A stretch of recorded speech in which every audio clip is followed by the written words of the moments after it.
Vamos encerrar nosso ciclo de palestra da quinta semana do meio ambiente com a palestra do professor Ricardo Augusto Felício, lá do Instituto de Geografia da USP.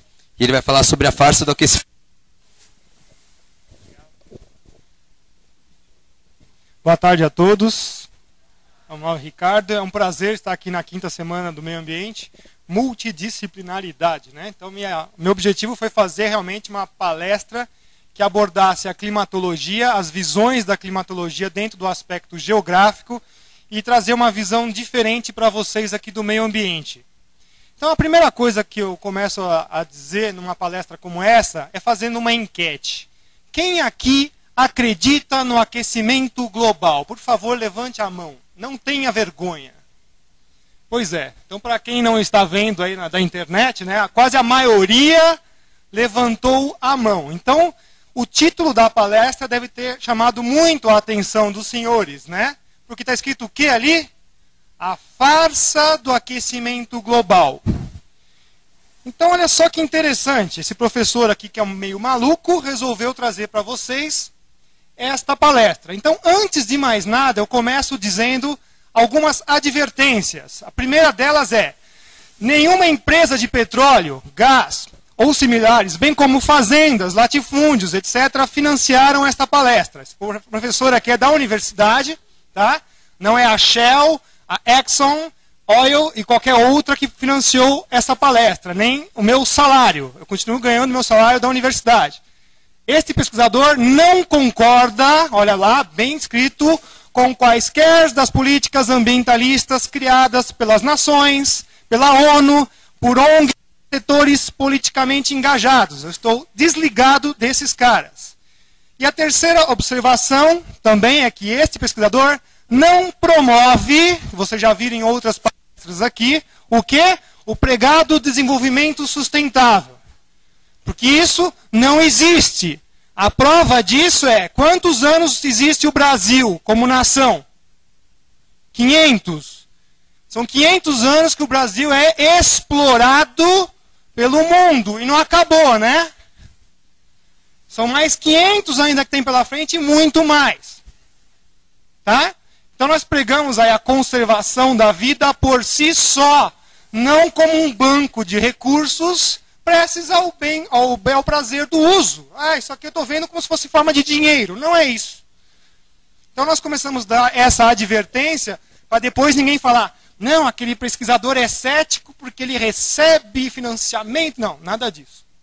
A visão aqui tem que ser puramente científica. E a segunda coisa que eu quero dizer é: poxa, mudanças climáticas, uma coisa que ficou assim na moda, né? Parece que então que nós vamos enfiar o clima dentro de um caminhão e fazer a mudança dele. E o pior de tudo é dizer que o ser humano tem a capacidade de mudar o clima. Então, eu acho que nos Estados Unidos eles poderiam combater os tornados. Concordam comigo? E a outra coisa que eu gosto de colocar é: nossa, mudanças climáticas. Parece que o clima é uma coisa estática. Ora, isto não existe. O clima está sempre mudando. Então, mudanças climáticas, estudar mudanças climáticas é estudar a variabilidade climática. Então, o que eu posso entender como variabilidade climática? O clima trabalha como uma função. Então, esse balançar dos meus dedos são as variabilidades. Ora mais acima, ora mais abaixo. Ah, professor, mas às vezes vem um furacão e destrói tudo. Há uma variabilidade um pouco mais acentuada nessas variabilidades suaves. Certo? Então, não é porque a variabilidade está um pouco mais suave que o clima está tudo direitinho, legalzinho. Não, ele continua variando. Então, mudanças climáticas é um ciclo natural do nosso planeta. E aí, eu venho aqui, simplesmente começo a falar toda essa ladainha, e eu quero que, na verdade, vocês duvidem de mim. Já que todo mundo aqui levantou a mão e aposta no aquecimento global, eu vou mostrar para os senhores aonde ir para não acreditar. Não é em mim aqui, venham a mim. Não.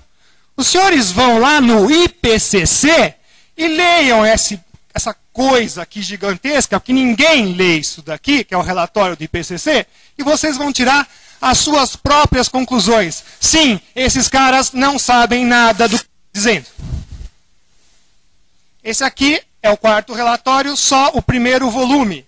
Então aqui eles pintam e bordam um monte de coisas que são o quê? Incertezas. Eles simplesmente dizem isso. Não sabemos nada do clima. Dá para acreditar? Se vocês não acreditam, vão ler. Vão ler.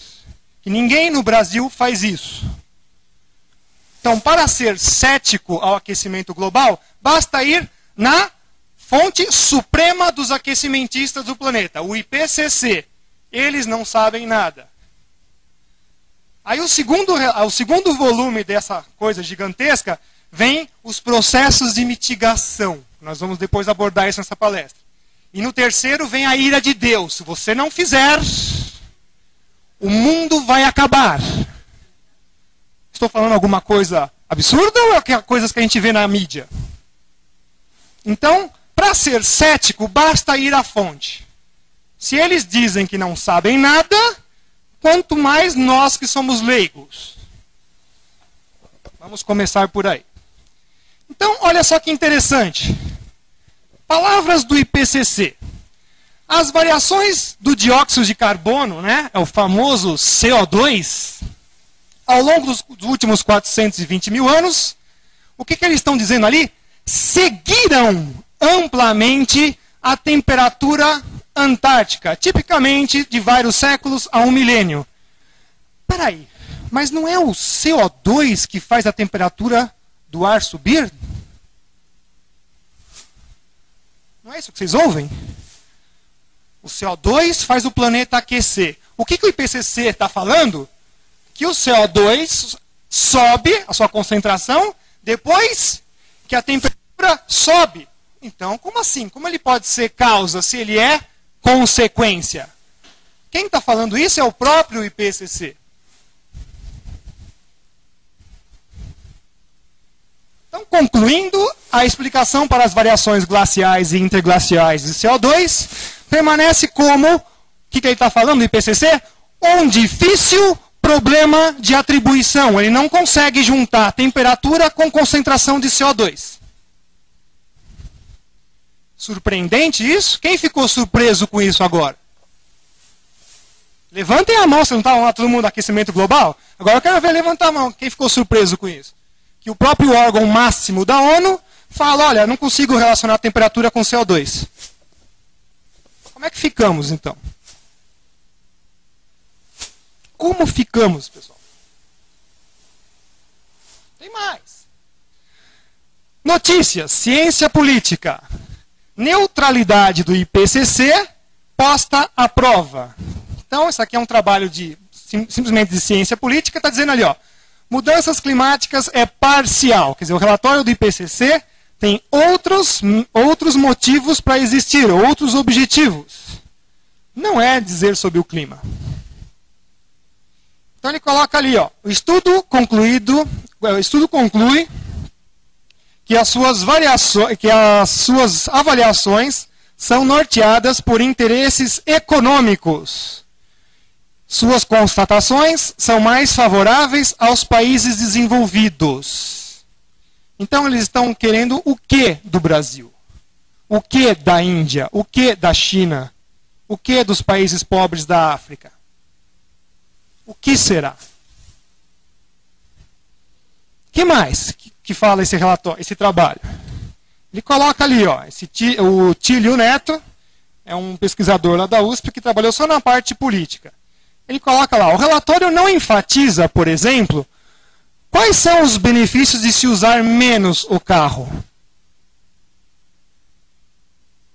E aí vem a questão, por que será que eles querem que a gente use menos as tecnologias baratas? Porque eles querem que a gente use as tecnologias caras, as quais eles detêm as patentes.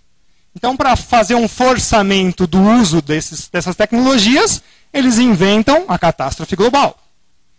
Nós vamos ver isso com mais detalhes. que mais que ele coloca lá? O que está por trás é uma demanda do mercado por produtos verdes, que simplesmente, então, favorece os países mais desenvolvidos. São eles os detentores das patentes. Ou alguém acha que o Brasil produz alguma coisa? O Brasil não produz, não, professor, tem parques industriais. Sim, os parques industriais são todos internacionalizados. Não tem nenhuma máquina sequer aqui no Brasil, fabricada no Brasil. Nenhuma. Nem de fazer arruela. O que mais que ele coloca ali? Ó? É uma negociação desigual, quando ele começa a falar dos créditos carbono. Nós vamos falar depois também disso. Quem estabelece o valor a ser pago pela quantidade de gás carbônico, pasmem, é a Bolsa de Londres. Certo? Então agora virou como se fosse uma commodity. Vendeu que não existe.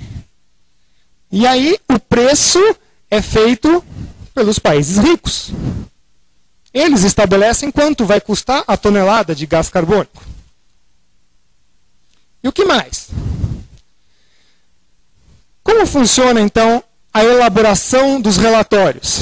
Ora, são centenas e centenas de páginas técnicas, extremamente técnicas, de difícil interpretação, que não concluem nada. Eles não conseguem falar o que está acontecendo. Mas logo em seguida, eles formulam um negócio chamado summary, que é o sumário, que é feito exclusivamente para políticos analfabetos. Certo? E ali eles dizem, né, é totalmente contaminado com os interesses que devem ser apresentados como soluções. E aí o summary vai para onde? Vai para a imprensa, vai para a mídia. E ali ela pinta e borda uma catástrofe mundial que não existe. Tudo porque tem que vender jornal. E o melhor de tudo, quem é dono da imprensa no mundo?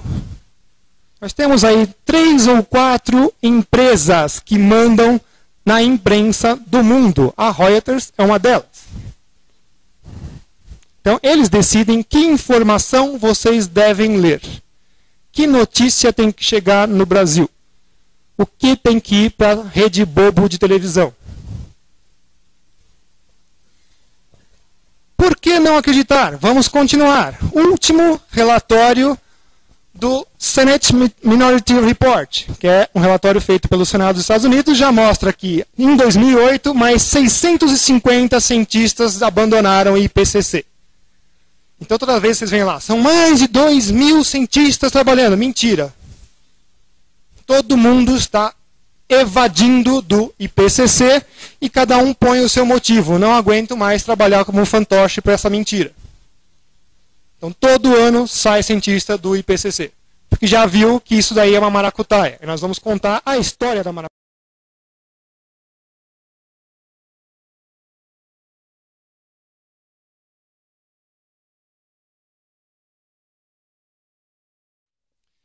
E aí, dentro desse cenário, né, nós estamos mostrando que lá fora, nos Estados Unidos, o IPCC está sendo desmontado.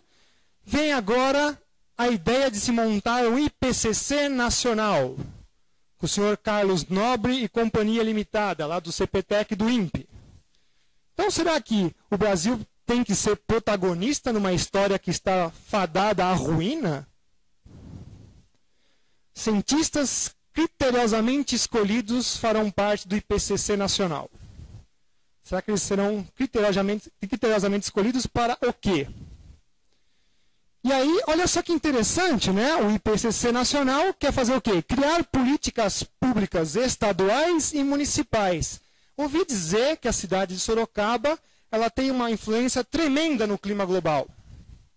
Então nós temos que realmente adotar muitas políticas aqui públicas na cidade de Sorocaba, porque senão nós vamos mudar o clima do mundo. Qual será que é o tamanho da cidade de Sorocaba? E a outra pergunta, extrapolando, mas existe São Paulo, existe Manhattan? Tá, quantas cidades são iguais a São Paulo no mundo? Vocês sabem? Não passa de 20 cidades. Todas as outras são muito menores e até vilarejos. Que interessante isso. Então, qual será que é a influência do homem no clima? E o mais interessante de tudo é que é o único país que quer tomar essa iniciativa de fazer o seu IPCC nacional. Qual será que é a tramóia que está por trás disso?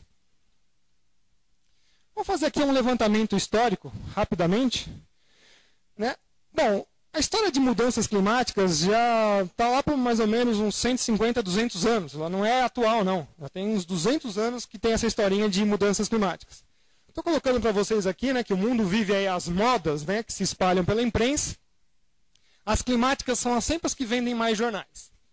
Então, quanto mais eu puder falar que alguma coisa vai acabar com alguma outra, por causa do clima, ela vai para a imprensa. Um exemplo vivido agora nos anos 70 foi o alarde da desertificação global. Então, a mesma historinha que teve do IPCC também teve na ONU.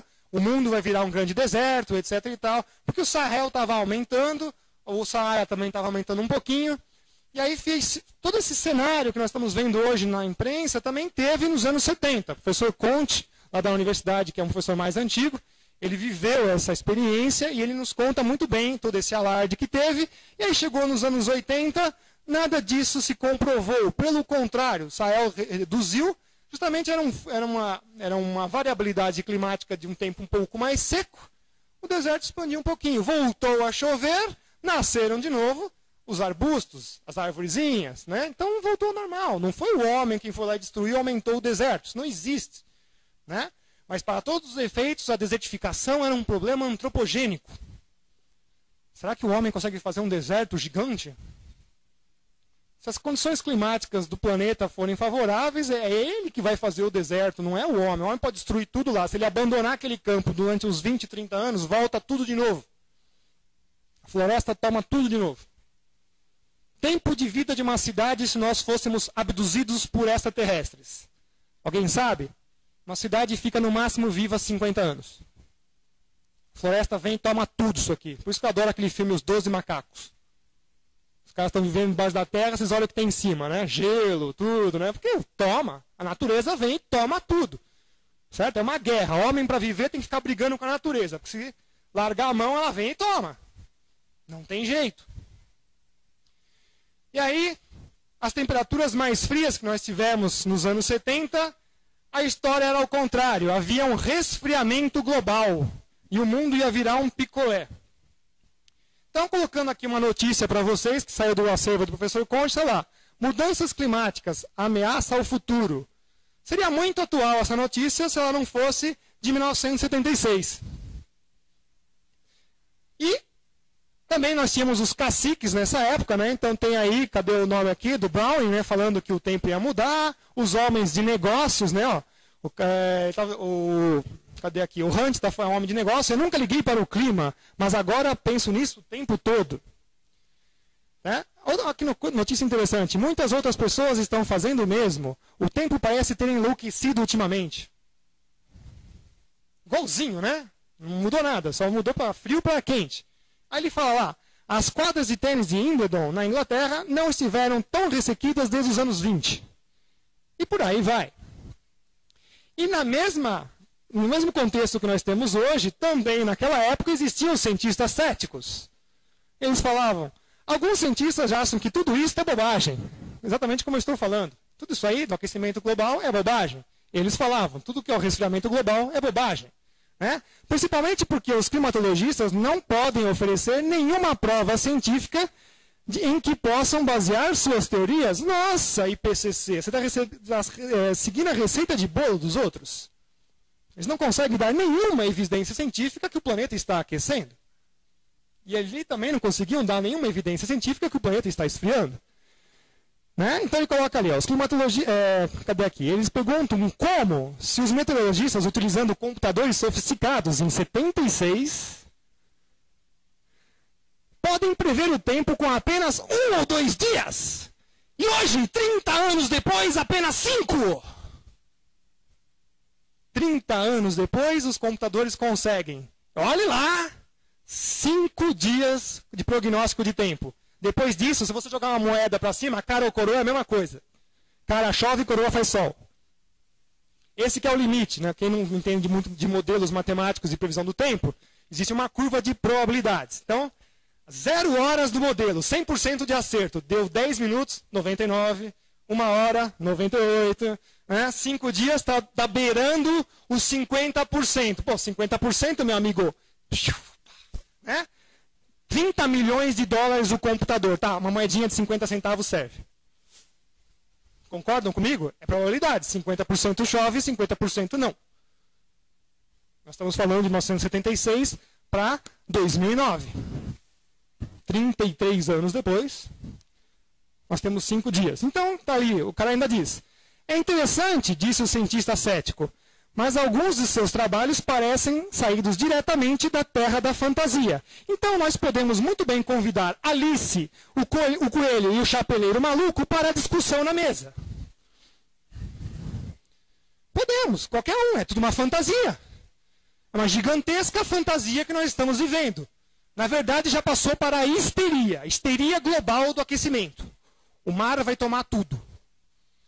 É bom que a gente compre uns terrenos na Serra do Mar, né? Daqui a pouco vai virar praia, né? E aí, ó, essa aqui não, olha só a imprensa metida no meio da coisa, né? 1945, na revista Time, o mundo está fervendo. Os anos 70, muito mais frios, né? Olha lá, o grande congelamento. E agora, né, dos anos 2000, 1990, 2000, fique preocupado, muito preocupado. A revista Veja teve a cara de pau de copiar a mesma capa, né? A mesma. Ah, vende notícias e não estão nem aí, estamos ganhando dinheiro, vamos ganhando dinheiro com a palhaçada. Não dá para engolir um negócio desse. Só que não é só isso que está por trás. Agora, a falácia é muito maior. Então, essa palestra de hoje, feita especialmente para essa apresentação na quinta semana do meio ambiente, quer mostrar o outro lado dessa falácia. Porque lá no clima a gente quebra o pau com os climatologistas. Aqui nós temos que mostrar uma outra parte.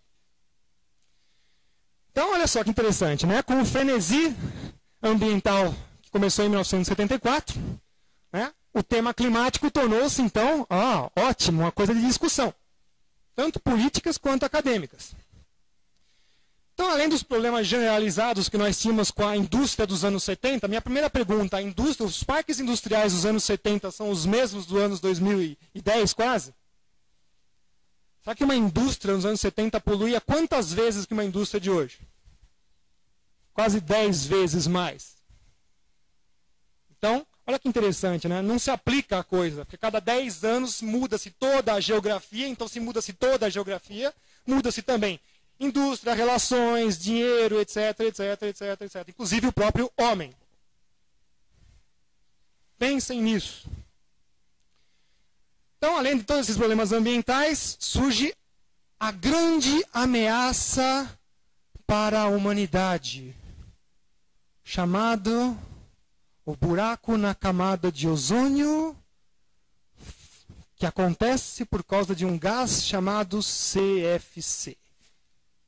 Mais uma enquete. Quem acreditou que o buraco na camada de ozônio era feito pelo gás CFC? Levanta a mão com coragem.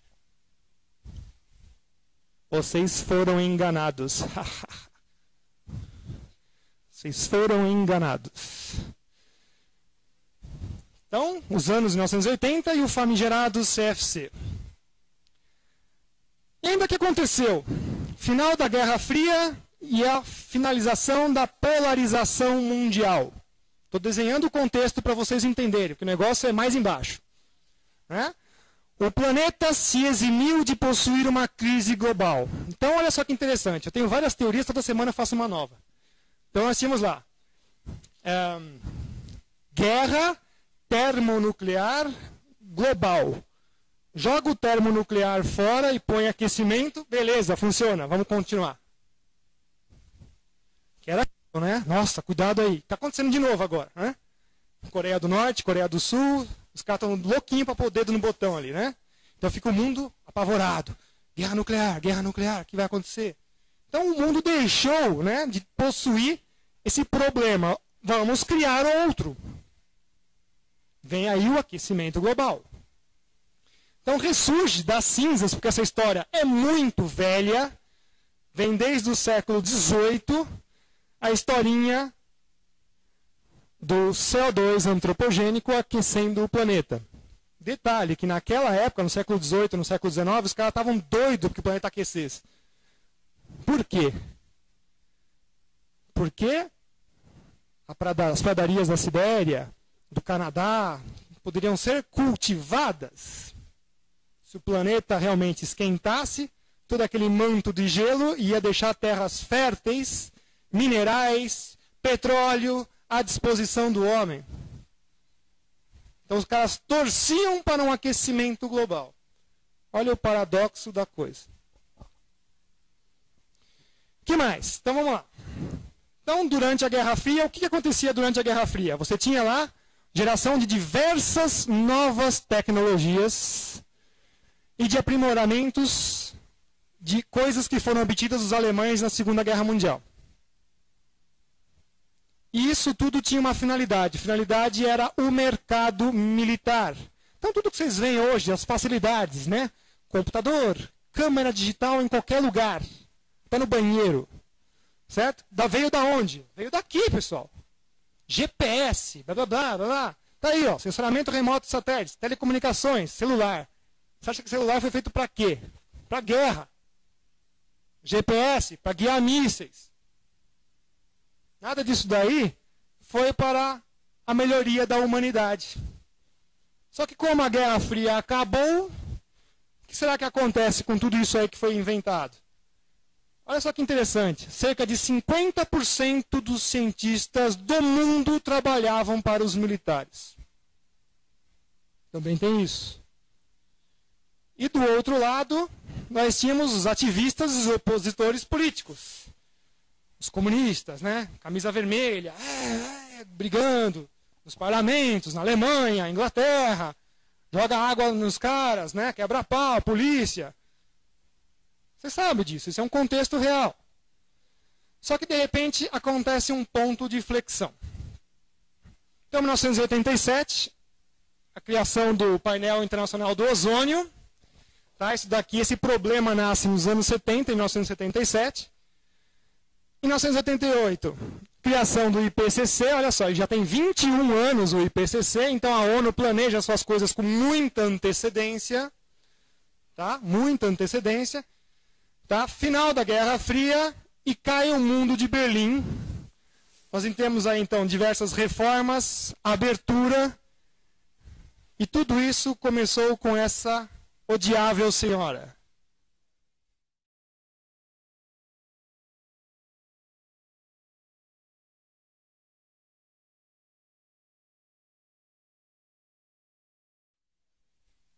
Que eu fiquei sabendo essa semana que ela foi interditada, ficou louca. Então o mundo estava na mão de uma louca. Quem não conhece essa mulher, a Margaret Thatcher, primeira-dama britânica, mandava e desmandava no mundo. E a historinha do aquecimento global atual nasceu com esta senhora. Porque ela queria dar um fim nos mineiros. Lembra, nós estudávamos história, né? Por que teve o desenvolvimento na Inglaterra? Máquinas e também tinha carvão. Certo? Então ela queria. Esses caras têm muito poder aqui.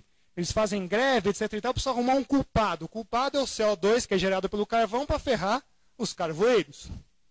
A historinha começou aí, pessoal. E aí, nesse ponto de flexão da história, nós temos o quê? Na guerra, o capital venceu. Não foi o comunismo. Não foi o socialismo. Foi o capital. E aí o que acontece? O mercado militar, já que não tem mais como brigar com ninguém, o mercado militar não comporta mais as tecnologias. Os orçamentos ficam reduzidos.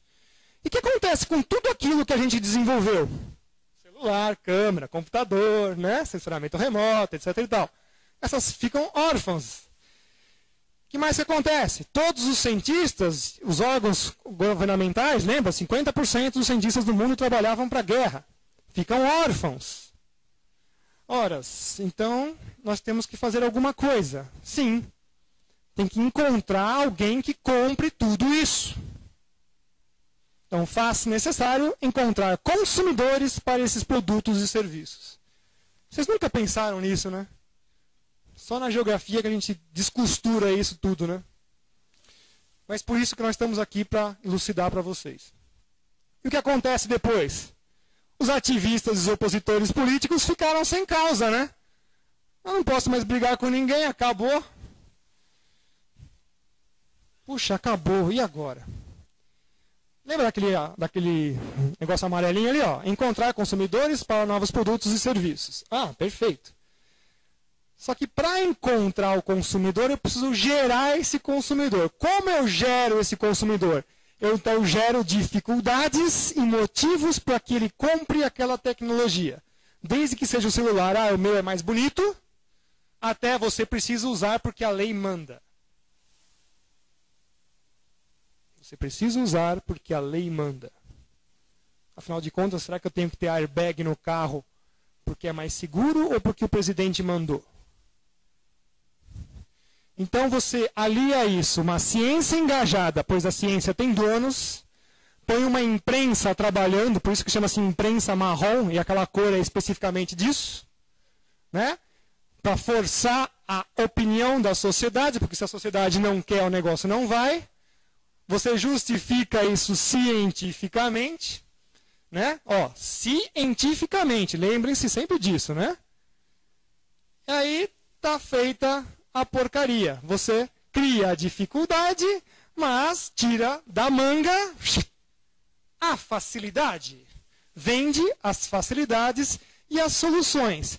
E lembra daqueles ativistas políticos que estavam lá de camisa vermelha, todos sem emprego?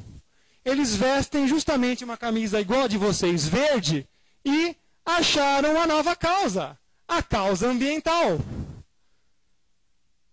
E pasmem, todos esses caras que eram antes vermelhos estão agora nos parlamentos, na Alemanha, na Inglaterra, como partidos verdes. E nós também temos isso no Brasil. Só que eles não são verdes de ecologistas. Eles são verdes de dólar. Essa é a grande verdade. Arrumar um lugar para se aposentar. E além disso, olha que maravilha. Se eu estou criando um problema mundial que está justificado cientificamente, eu consigo a opinião da sociedade para vender soluções. Então, quem já pegou essa revista Veja e abriu lá dentro as 7 mega soluções para um mega problema ambiental, vê que é uma mega maneira de sumir dinheiro público. Você começa a olhar aquilo, nossa, isso aqui saiu de Buck Rogers. É ficção científica. Os caras querem colocar espelhos no espaço para refletir os raios solares. O cara quer cobrir a Groenlândia com um manto plástico. Um outro louco quer lançar foguetes submarinos para enfiar o CO2 no fundo oceânico. Meu, gasta esses 10 trilhões de dólares para tirar a pobreza do mundo. Entendeu que isso está justificado? Essas 7 mega soluções, imagina o que tem em outras escalas, até o âmbito do, sei lá, do IPCC nacional, dentro dos estados e dentro das prefeituras. Então o problema é um dos mais graves que nós enfrentamos hoje. Porque é um problema extremamente politizado e extremamente econômico. Estão ficando assustados? Eu nem comecei. Então, eu gosto de colocar essa advertência, né, que ressalta que é na geografia, que foi o único lugar que a gente achou espaço para meter o pau nisso daí, para poder brigar. Óbvio, cada vez mais nós estamos tendo adeptos, então eu espero que eu tenha muitos adeptos da engenharia ambiental. Vocês tenham consciência do que vocês estão fazendo quando vocês forem para o mercado de trabalho. Então a ideia da multidisciplinaridade é justamente essa, né, trazer as outras visões. Então, abre-se a ciência climática, a discussão entre os aquecimentistas, aqueles que querem que o planeta esquente, e os céticos, que aqueles que querem a verdade. E eu só ressalto essa para vocês. Desde quando a meteorologia vai dizer como as sociedades devem viver?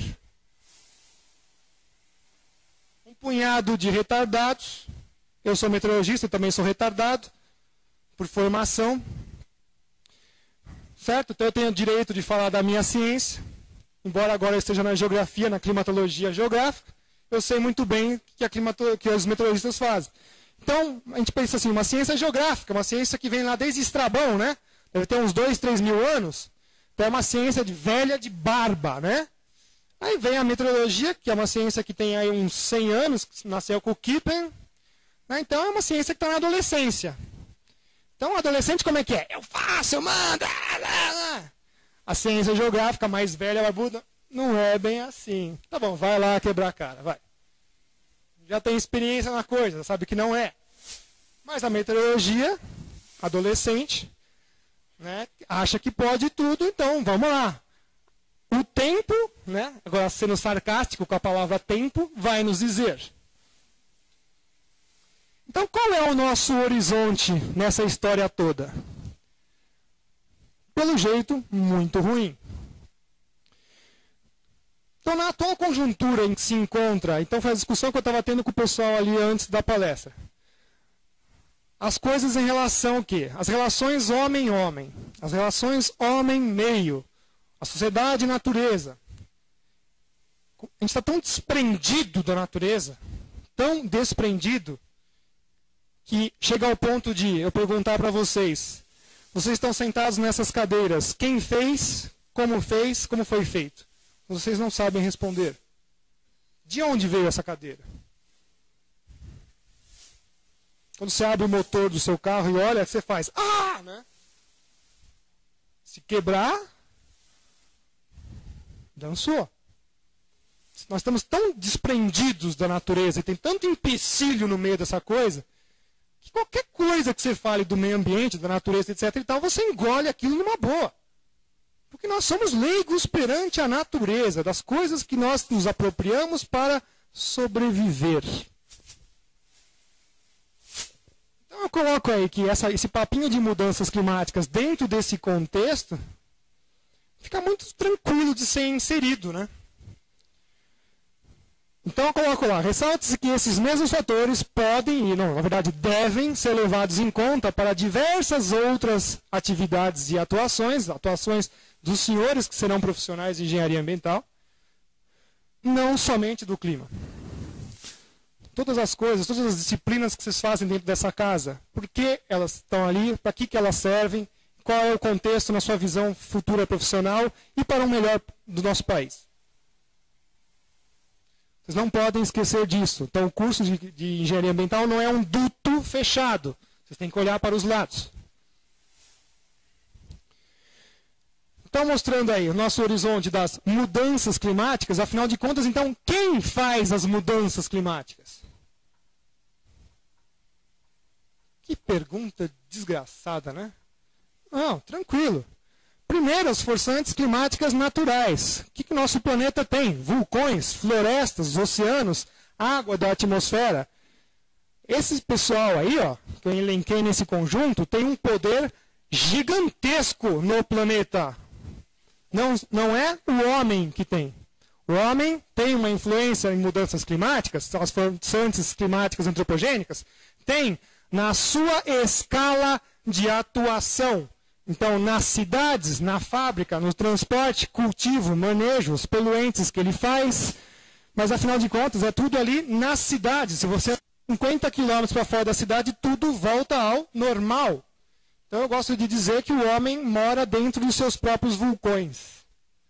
A gente produz vulcões e moramos dentro deles. Só que o vulcão que explode devagarzinho, né? Fica fumacinha, carrinho, não sei o quê. Mas é ali, é naquela escala. Porque afinal de contas, se passa um furacão, o que acontece com a cidade? Ela se blinda do furacão? Não, né? A gente sabe disso. Existem forçantes cósmicas e astronômicas. Essas, então, têm uma força muito maior ainda do que essa daqui, ó.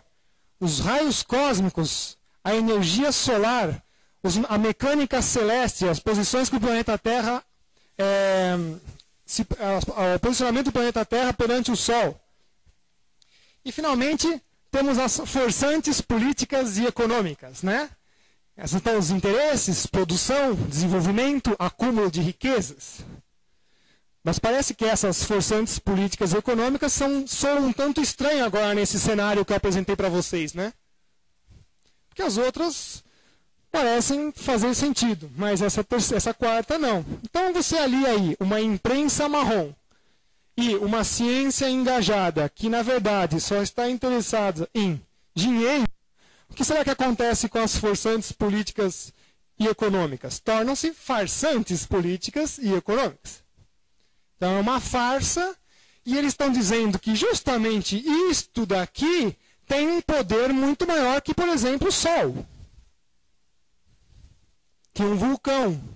Podia pôr todo mundo do IPCC na beira do Etna, né? Fica aí.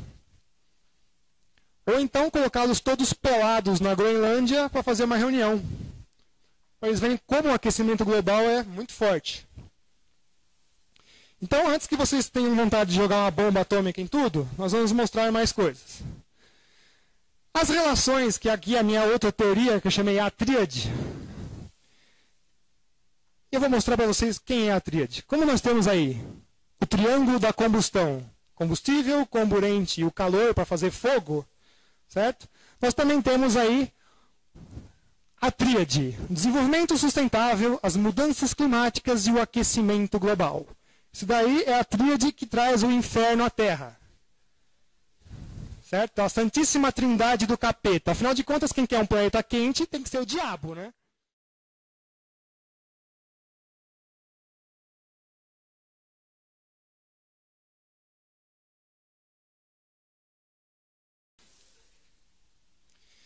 Então, fazendo aqui uma... O pessoal da teoria dos sistemas odeia fazer essas coisas, mas a gente vai ter que usar para ficar mais didático. Planeta Terra, o extrato geográfico, a natureza, como se fosse um grupo de blocos, um em cima do outro, para a gente, né, ser o mais didático possível. E aí eu vou usar o exemplo do território brasileiro, que vai ser dividido, então, em duas grandes singularidades. As cidades, os recursos naturais e o campo. Ótimo. Está tudo mil maravilhas, mas está faltando um personagem aí. Quem está faltando aí? O homem. Então nós temos aí um cidadão que mora no campo e um cidadão que mora nas cidades. Atualmente no Brasil, quantas pessoas moram nas cidades? Em porcentagem? 84. Então, se 84% da população mora em cidades, a minha primeira pergunta é: onde estão os problemas ambientais?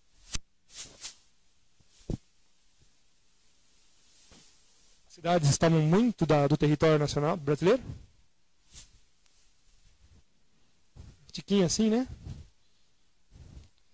Então, nossa, na cidade de São Paulo nós estamos querendo fazer vistoria veicular para melhorar o ar da cidade, não sei o quê, e passa xixi e cocô no meio da cidade. A céu aberto. E ninguém faz nada. E ninguém faz nada. Então o problema ambiental vive do nosso lado, numa escala maior. Não, tem que canalizar o córrego porque vai xixi e cocô ali e traz bichos e não sei o quê. Tá, mas então aumenta um pouco aquela escala, você tem uma igualzinha na cidade. Metade da cidade para cá, metade da cidade para cá, e um rio de xixi e cocô no meio. Cujo imposto que a Sabesp cobra é para limpar aquela água. Mas, não sei para onde vai. E paro por aqui nas minhas discussões com a Sabesp. Enfim, o que o homem do campo e o homem da cidade tem que fazer? Primeira coisa que eu gosto de falar é que o ser humano tem que satisfazer 3 Fs. Fome, fantasia e fetiche, né? Se você joga os 2 outros Fs para fora, você fica só com a fome e está tudo beleza. É igual planta, bicho, etc e tal. Mas a gente quer usar camisa da moda, usar computador, sei lá o que mais. Certo? Mas então a primeira coisa que esses 2 fulanos têm que fazer é sobreviver. Então a própria noção de território, de povo, de nação, diz o quê? Que o Brasil é para os brasileiros. Vocês até não sabem mais, né? Porque já tanto. Não, o Brasil é para os Estados Unidos, né? Já até esqueceram. O Brasil é para os brasileiros. Os recursos naturais, econômicos do Brasil são para os brasileiros. Definição de povo, nação, dentro do seu território. Estou certo ou estou errado, meu? Certíssimo? Então tá bom. Então esses caras aqui têm que usar essas coisas para sobreviver. Tudo bem? Ótimo. Só que nós temos o exterior. As potências. O pessoal do hemisfério norte. Você acha que eles conseguem viver do jeito que eles vivem hoje sem ajuda externa? Não. Então esse sobreviver também tem que chegar lá. Por isso que eu falo, desenvolvimento sustentável para quem? São 500 anos sugando o Brasil, mandando tudo para fora. Programa de aceleração do crescimento. Vocês já foram ver qual é o programa do PAC? Fabricar não, né? Montar aeroporto, porto e rodovia. Para quê? Para escoar a produção. Produção do quê? De minério. Minério produz o quê? Tem alguma produção em minério? Quebra a rocha, joga na esteira, vai para o navio. Qual é a produção? Pasmem, não tem um parque industrial para criar alguma coisa no Brasil. Tecnologia no Brasil. Não tem. Podem pegar o programa. Então, todos os desenvolvimentos que são feitos no Brasil são para escoar coisa para fora. Tá aí. Bom, até aí nós já sabemos. E depois o que a gente faz? Bom, eu acho que esse negócio aqui foi feito aonde? Está até escrito em português, milagre. Você vai lá e compra tudo de fora. Manufaturas. Bases, high-techs. Bases, aqui eu estou querendo dizer o seguinte, se eu sou um capitalista e quero montar uma indústria, vocês acham que minhas máquinas vêm da onde da minha indústria? Eu falei da fábrica de armas. Eu tenho que comprar uma máquina da Alemanha ou da Inglaterra. Não existem máquinas que fazem arruelas no Brasil. Então os parques industriais no Brasil também são do exterior. Mas que absurdo, quer dizer que tudo vem do exterior? É, tudo vem do exterior. E o que a gente manda para eles? Banana, laranja, maçã, minério. E aí aparece a famosa tríade. Onde é o papel da tríade nessa história? Bom, a tríade nasce então como uma imposição de lá. Certo? Afinal de contas, o IPCC é o painel intergovernamental, não é científico para mudanças do clima. É acordo entre governos. Os cientistas só estão engajados nessa história, os pseudocientistas, para justificar a coisa. Então a tríade vem como uma imposição e ela vai atuar onde? Ela vai atuar justamente do modo que vocês, brasileiros, devem sobreviver. Use papel reciclado, faz bem. Não sei para quê. Faz bem para o bolso dos italianos. Porque o papel brasileiro é o melhor do mundo. Logo, enquanto vocês usam papel reciclado, eles usam papel novinho. Cadê a compensação ecológica disso? Eu nunca mais usei papel reciclado depois que soube essa história. E por aí vai. Latinhas de alumínio, definido na Bolsa de Londres.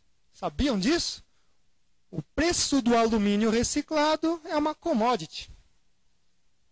Então o cara vê assim, bom, o que está mais barato hoje? Comprar latinha de alumínio ou comprar alumínio Natura? In Natura, então comprei Natura hoje. Tá nem aí para o meio ambiente. Hoje ficou mais barato reciclado, compro reciclado. E é assim todos os dias. Todos os dias. E o pior de tudo isso é que a tríade vai atuar num outro lugar. Já que as fábricas aqui também são deles, eles vão aparecer também lá. Olha, você não pode mais fabricar um automóvel sem o catalisador. O catalisador é feito de platina. É barato platina, né?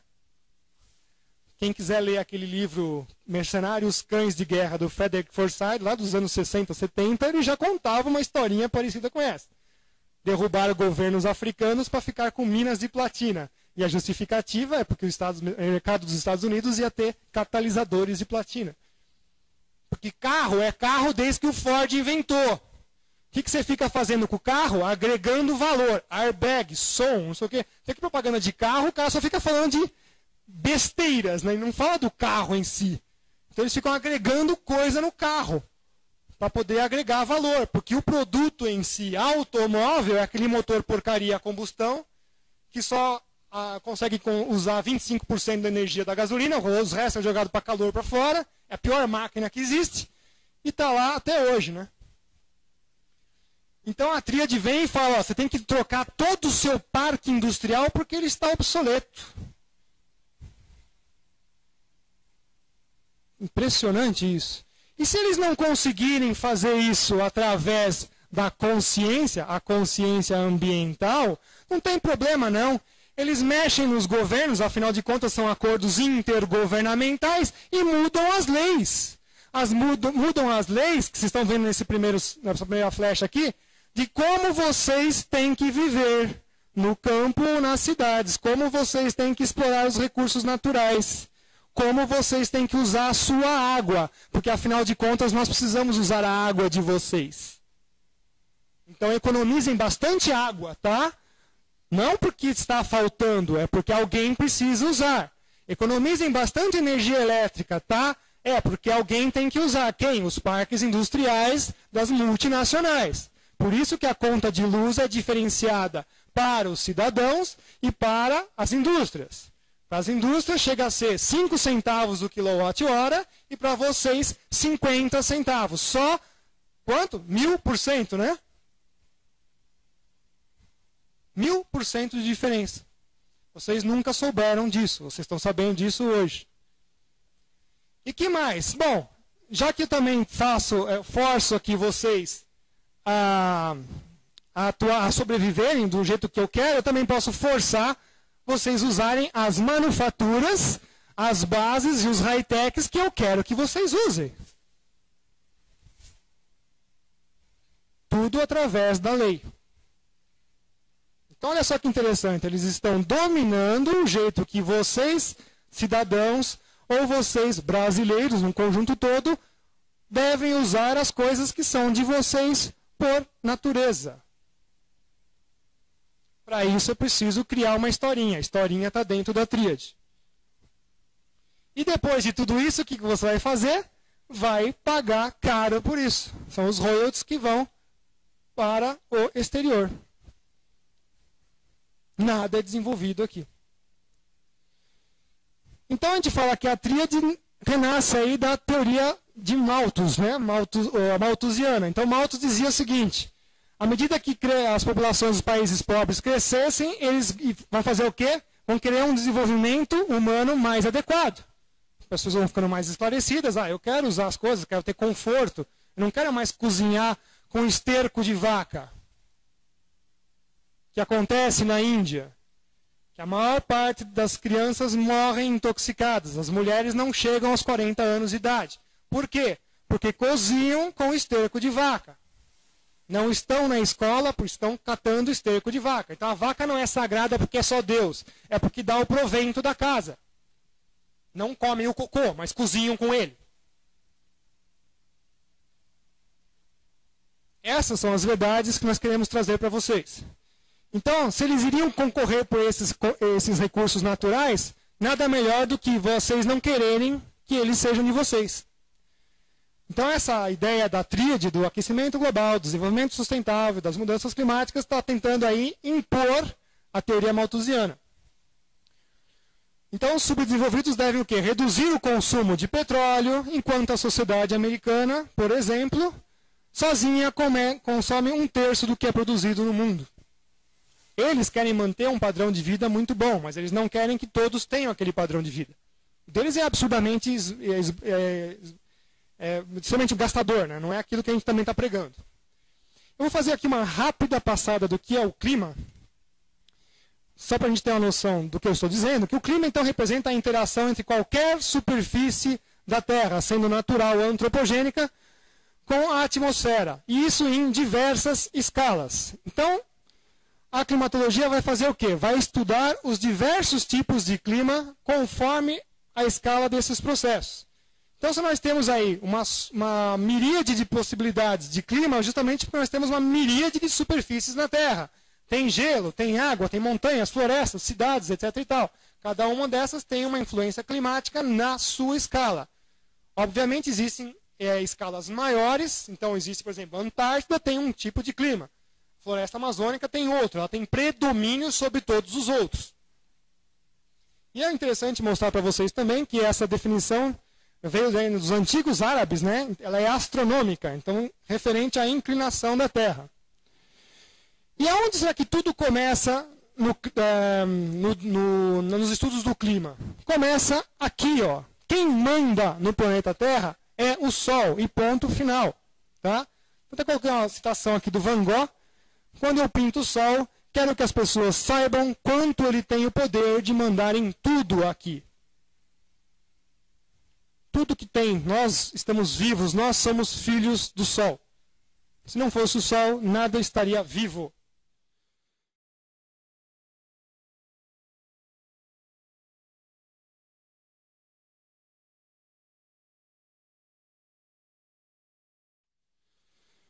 Então eu mostro isso também, aqui eu provo isso, simplesmente com essa notícia. Aquecimento global lá longe, olha que patifaria. Né? Então, como a Terra, o cara está dizendo aqui, né, já está se contradizendo, como a Terra, a maior lua de Netuno, que é Tritão, também está aquecendo, só que as causas são um pouco diferentes. Lá em Tritão, a lua aquece por causa do Sol, olha que interessante, né? Mas aqui na Terra, que está muito mais perto, não, né? Para quem não sabe, a Terra está só 150 milhões de quilômetros do Sol. Mas a lua de Tritão está a 4,5 bilhões. Então, se o Sol tem o poder de subir 2 graus a temperatura da Lua de Tritão há 4,5 bilhões de anos, o que será que ele faz aqui no nosso quintal? Nada, né? Não deve fazer nada. Nenhuma influência. É o CO2 que tem influência. E aí eu pergunto para os senhores, como é que será que é a atmosfera da Terra? Esses aqui são os constituintes invariáveis, ou seja, os constituintes estáveis da atmosfera terrestre. Alguém está enxergando CO2 aí? Mas aí você vê um folheto da Prefeitura de São Paulo dizendo assim: a atmosfera da Terra está ficando cada vez mais espessa, porque o CO2 está tomando. Eu não estou vendo o CO2 aí. Alguém está vendo o CO2? Mas tem uma barrinha chamada traços ali de 0,07. Então é traço, o nome traço a gente dá para um gráfico quando eles aparecem como uma linha, porque não tem como representá-lo. Então o CO2 está dentro daqueles gases traços.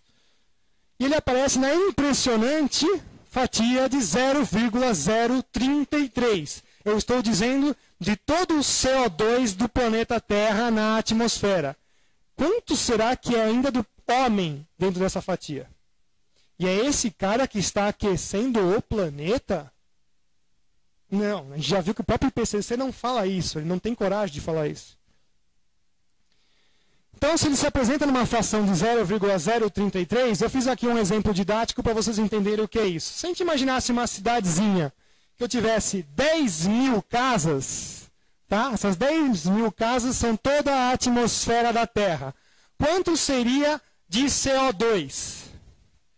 Seriam 3 casinhas pertencentes ao CO2. E quanto disso pertenceria à atividade antrópica? Seria aquela fração ali. Vocês estão enxergando? Vocês não estão vendo? Eu vou ajudar vocês a enxergarem, ó. A casinha do cachorro seria quanto a gente produz de CO2. E o cachorro não morde, só tem cara feia. Aí eu pergunto uma outra coisa para vocês. Tem uma substância que entra na atmosfera que faz a diferença. É o cara que entra que faz a diferença. Quem será que é essa substância? Alguém sabe? Não vale. Metano. Ah! Essa substância entra na atmosfera e faz toda a diferença. E quanto será que ela entra na atmosfera? Quanto será que ela consegue entrar? Quantos por cento? Seria a taxa máxima. Ainda mais, leilão. Quanto? 4%? Exatamente. Então, 4% de água que entra na atmosfera é suficiente para fazer todo esse terror climático que vocês veem. Furacões, tornados, tempestades, chuvarada, etc. e tal. Imagina se entrasse mais água na atmosfera. Acho que provavelmente esse prédio não estaria em pé. Porque a água consegue manipular uma quantidade colossal de energia. E é essa a diferença, e não o CO2. Como é que a água se apresenta na atmosfera? Nos 3 estados. Então ela pode estar sólida, líquida e gasosa. O principal dela é a transferência de líquido para gasoso. E esse gráfico que eu gosto de trazer, que é do Cristoforetti, de 79, ele realça bastante, vocês devem ter visto isso no curso já? Sim ou não? As relações da água e tal. Então isso aí é uma mentira, tá, pessoal? É porque, na verdade, esse gráfico quer realçar um tipo de escala. Ele está realçando a presença da água onde? Nos continentes. Por isso que eu falo que isso aqui é uma mentira. Por quê? Porque, na verdade, o nosso planeta é quase que 3/4 dele cobertos por água. Então, quem é que faz contato com a atmosfera da Terra? Os continentes ou os oceanos? A relação é de 3/4, de 4 para 3. Então, 3 partes de oceanos para 1 de terras faz contato com a atmosfera. Então, quem manda nessa porcaria de planeta é o planeta. Ih, não vai dar. Planeta é atmosfera e oceanos. Eles estão com uma plaquinha de 30 minutos. Socorro. Então, desses constituintes todos aqui, o vapor, a atmosfera da Terra, quando a gente coloca aquelas porções, a gente está excluindo o vapor de água. Só que justamente o vapor de água é o cara que mais trabalha com a energia. E 3/4 da superfície da Terra tem água. Olha só que interessante. Essa atmosfera, chamada atmosfera padrão da Organização Meteorológica Mundial, ela é usada para estudos. Só que a atmosfera real tem água. Então, olha só que interessante. O IPCC usa uma atmosfera que não tem água. Né? Então, é isso aí. Ó. Na atmosfera do IPCC não há água. Não é uma atmosfera real. Como é que eles vão justificar esse tipo de estudo? Se eles não consideram o vapor de água. E por que será que eles não consideram isso? Bom, a evolução científica do IPCC. Olha, vapor de água é uma coisa trivial, extremamente intuitiva e fácil de ser estudada. Primeiro relatório, 1990. Logo em seguida, bom, não há evidências que nos levem a desacreditar que o vapor de água tenha outro feedback a não ser o positivo, de aquecer. Seu entendimento na troposfera, que é a primeira camada da atmosfera, é muito difícil, está mudando o discurso, né? E finalmente, no último relatório, no penúltimo relatório, perdão, o feedback do vapor de água e sua distribuição permanecem como uma substancial incerteza nos modelos climáticos. Ou seja, não sei o que ele faz. Em outras palavras, ali é cientifiquez bonito traduzido. Não sei o que ele faz. Não consigo modelar dentro dos meus computadores de 30 milhões de dólares o vapor de água. Justamente o vapor de água é o que faz pôr em funcionamento a grande máquina térmica do planeta Terra. Pega energia da superfície e joga para cima. Por quê? Evapora, condensa, chove. Evapora, condensa, chove. E aí, será que ele participa do balanço radiativo? O que é o balanço radiativo, primeira coisa, né? Então, na verdade, é uma continha muito simples de tudo que entra de energia e tudo que sai de energia do planeta Terra. Então, quem fornece energia é o Sol, e aí o planeta Terra dá um jeito de se livrar dessa energia. Certo? Então, eu estou chamando a atenção de vocês aqui, que esse aqui é um esquema muito bem conceituado das transferências de energia, mas eu quero mostrar mais isso daqui, ó.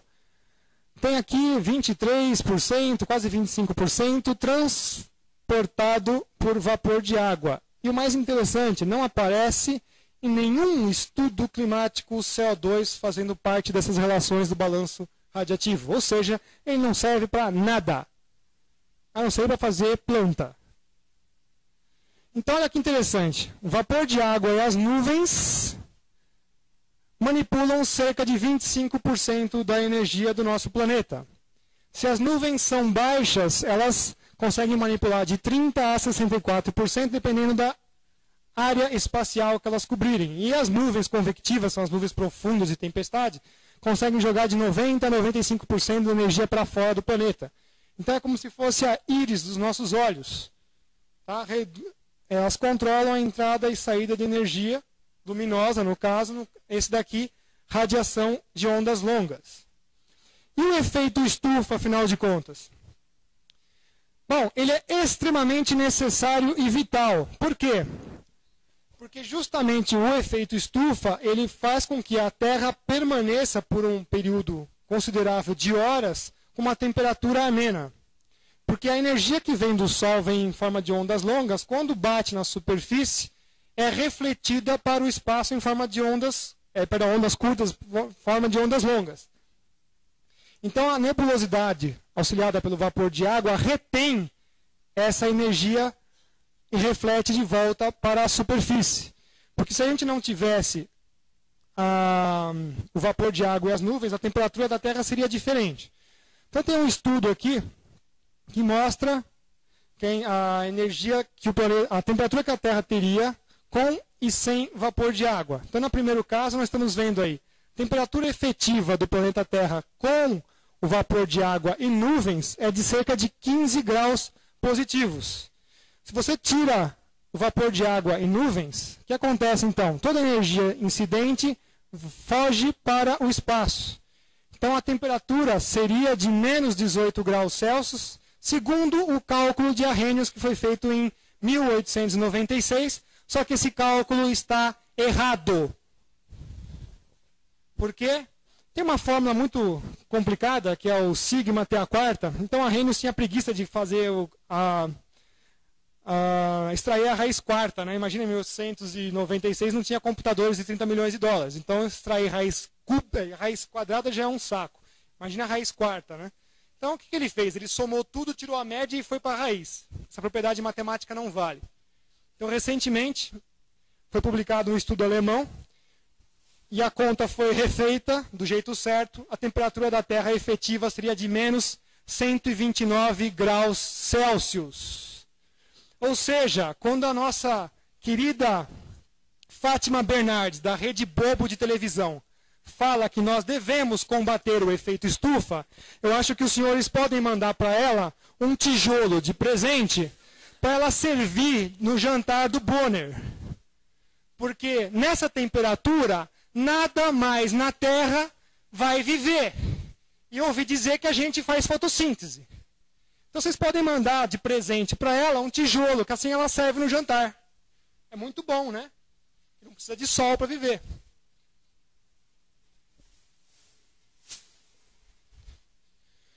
Bom, e aí? O poder da mídia em cima de tudo isso? Então a mídia faz o quê? Faz o seu papel honorável de chamar alguns cientistas engajados na causa, excluir os cientistas que são contra a causa. Enquanto isso, uma grande maioria de cientistas vai ficar fazendo o quê? Fazendo estudos sobre o crescimento das flores dentro do salão da Unesp sob iluminação artificial. Porque eles ficam lá esperando, opa, o que será que vai acontecer? Quem que vai ganhar dessa briga? Aí depende do lado que ganha, eu estava falando que era assim, né? Ninguém tem coragem de fazer como eu estou fazendo aqui, pondo a cara para bater. Isso aqui tem um custo? Para mim, tem um custo acadêmico, um custo profissional. Pergunta se eu tenho linha de pesquisa, se eu tenho financiamento. Então a ciência tem donos. Porque eu não falo a mesma língua deles. Mas eu prefiro falar a linguagem científica do que a linguagem da falácia. E aí vem a mídia, né? A reação da Terra. Quem mandou fazer prédio na beira do mar? O mar é ali, por isso que é piscina. Passa um ciclone, o mar balança, 7, 8 metros. O que vai acontecer com o prédio? Vai tomar a porrada. Não tem jeito, não é o mar que está subindo, é uma situação anômala do mar. Quem mandou fazer o prédio lá? O aquecimento global vai subir os oceanos. Então, o que os caras estão fazendo em Dubai? prédios de sei lá quantos milhões de dólares quase dentro da água. Alguns são dentro da água. Estamos fazendo o prédio bem alto porque vai subir muito o oceano. Não, não é.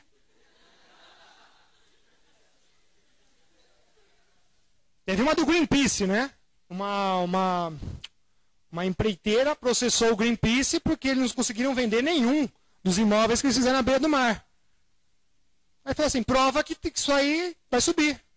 Causa ganha, o juiz deu. Se ferrou o Greenpeace. Pagou a indenização. Não dá para provar nada disso.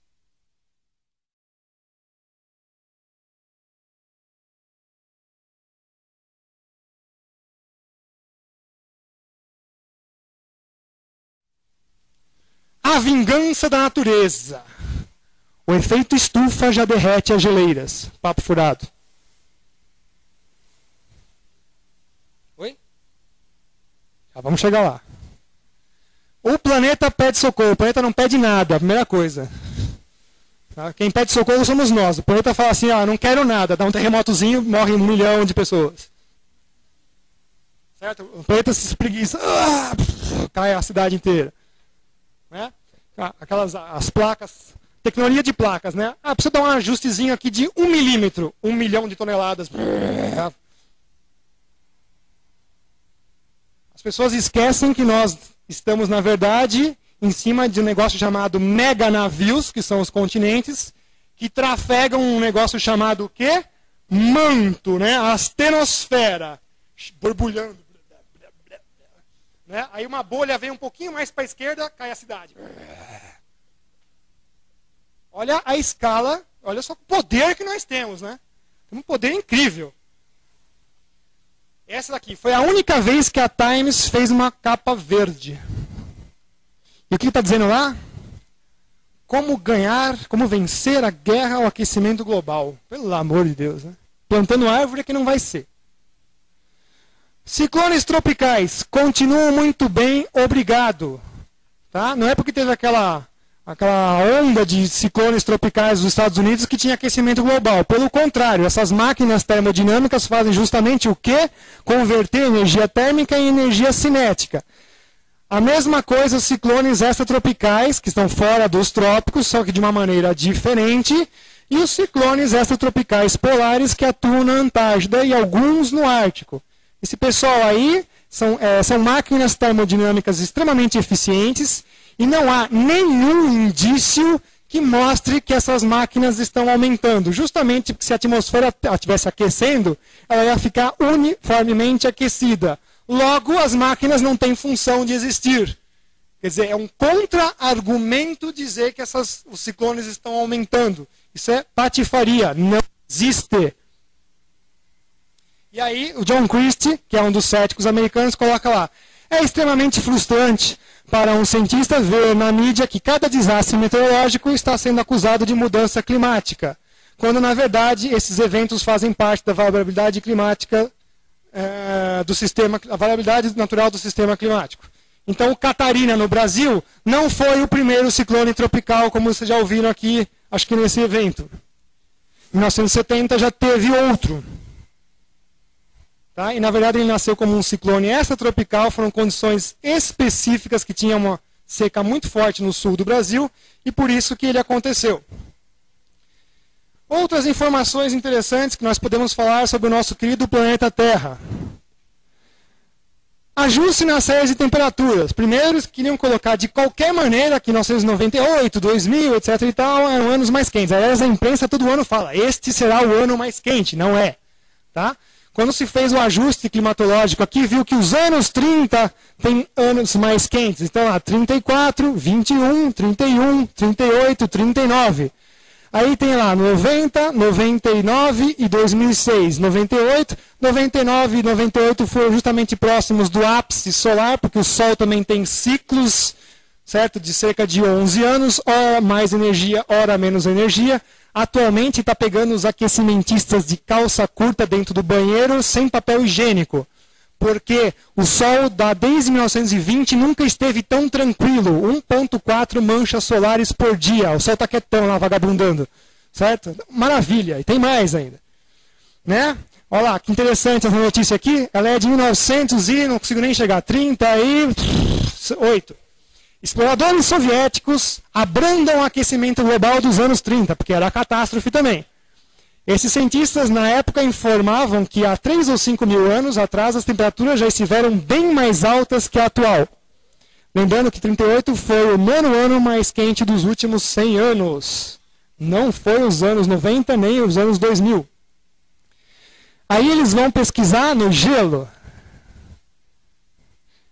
Atraso na resposta do gelo, até séculos. Mas eles não gostam de mostrar isso porque pega eles também de calça curta. E pior ainda que o papel higiênico está sujo. Olha que interessante, das 160 mil geleiras catalogadas no planeta Terra, tem mais. Apenas 40 pequenas, há um espaço amostral muito bom, né? São monitoradas, e a monitoração delas é de menos de 20 anos. E são geleiras pequenininhas, de 20 km². Está do lado da vila, os caras ficam controlando. Ninguém está na Antártida controlando geleira. Buracos de permafrost na Antártica, 14 milhões e 500 mil km². Só tem 3 buracos. Extremamente representativos. Então, a concentração dos estudos em montanhas menores e mais simples. São aquelas que estão próximas do povoado, que ninguém vai ficar caminhando na geleira, porque se caminha na geleira, some na geleira, né? Cai num buraco lá, ninguém te acha. Tá? Então, existe ainda uma falta de concordância nos métodos de obtenção de dados. Quando você vai lá e arranca os cilindros de gelo, que são chamados os testemunhas de gelo, dependendo de como você procede, dá uma resposta diferente. Se você espera o gelo derreter, dá uma resposta. Se você moe no liquidificador, dá outra. Se você ferve o gelo, dá outra. Dançou. Não é um procedimento científico. O IPCC avalia somente as retrações da última década, ou seja, da época que estava retraindo as geleiras. Então está aquecendo. Se você olhar em longo período, opa, fica na média. Kilimanjaro, é o famoso, né? Então vamos direto no IPCC, tá? Não vou nem na imprensa, nada. O que o IPCC fala? A retração do gelo é interpretada como uma resposta a uma mudança dramática em um regime úmido, de um regime úmido para um regime seco. Na verdade, era o ar que estava secando, então estava nevando menos no Kilimanjaro. Logo, a linha de gelo retraiu. Certo? Mas esse instituto americano maravilhoso, né? World Watch, a culpa é do CO2.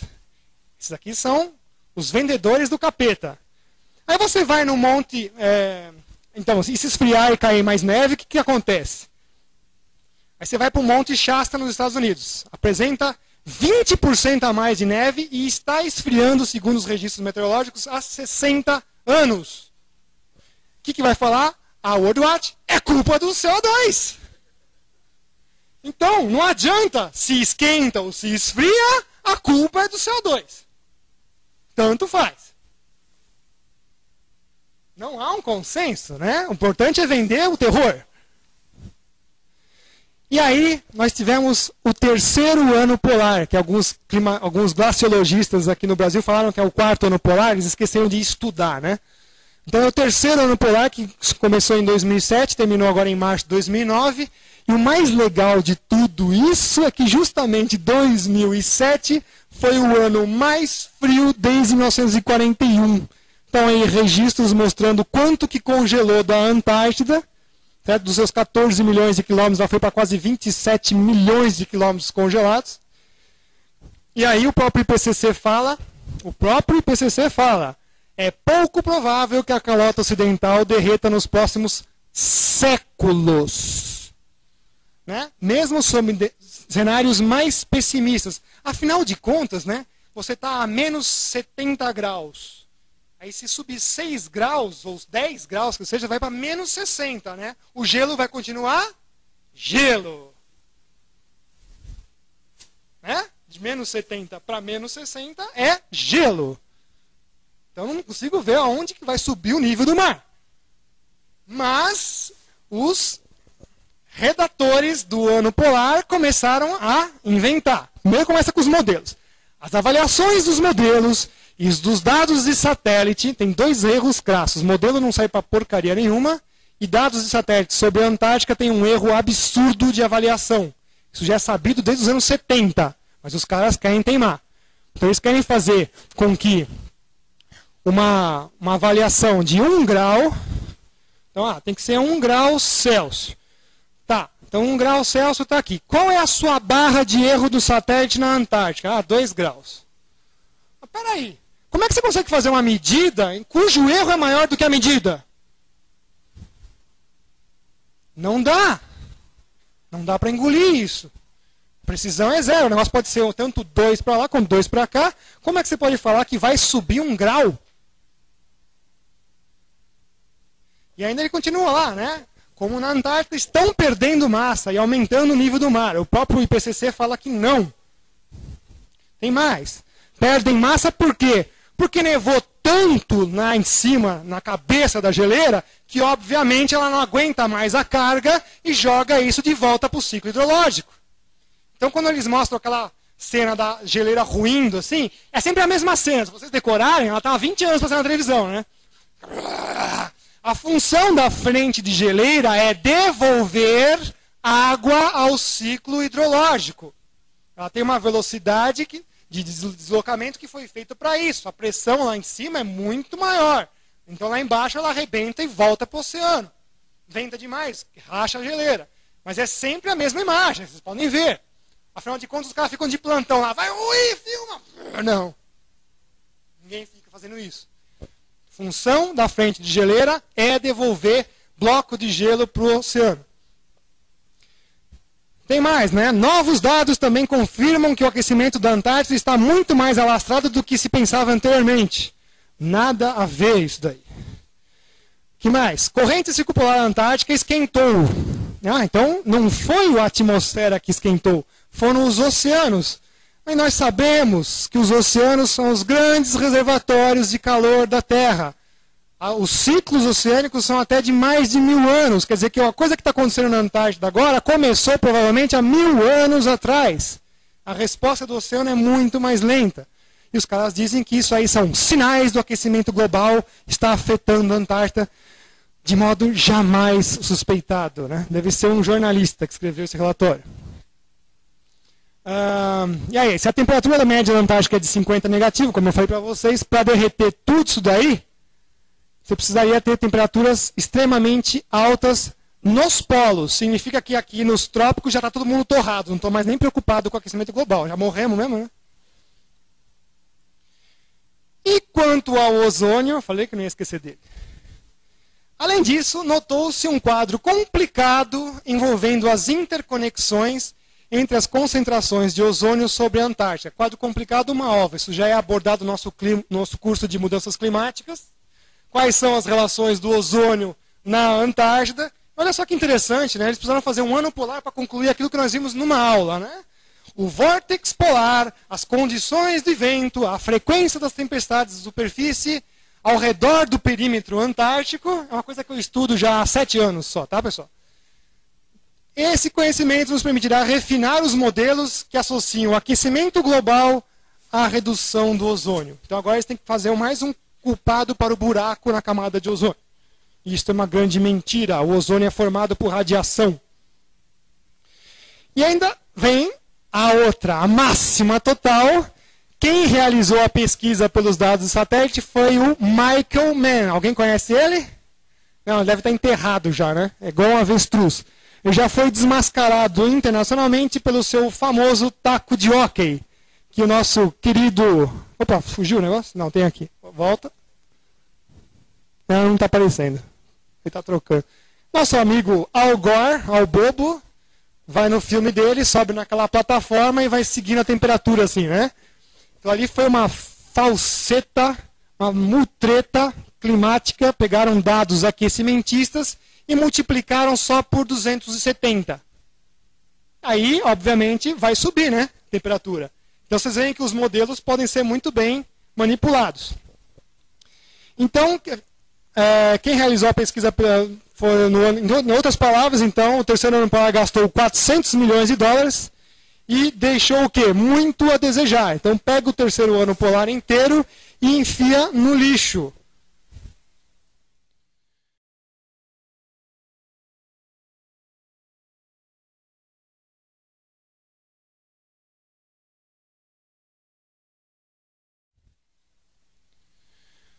Aí vocês vão ver agora os ursinhos polares, ursinhos carinhosos.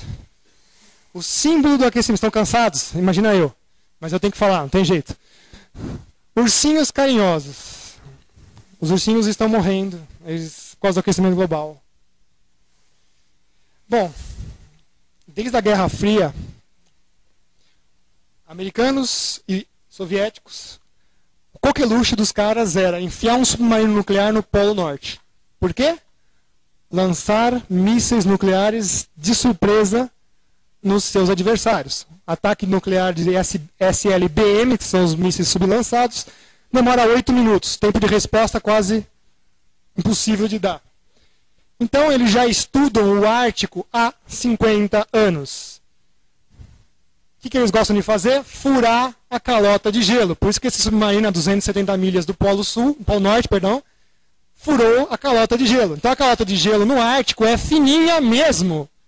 Ela oscila de 1 metro a no máximo 10 metros de espessura.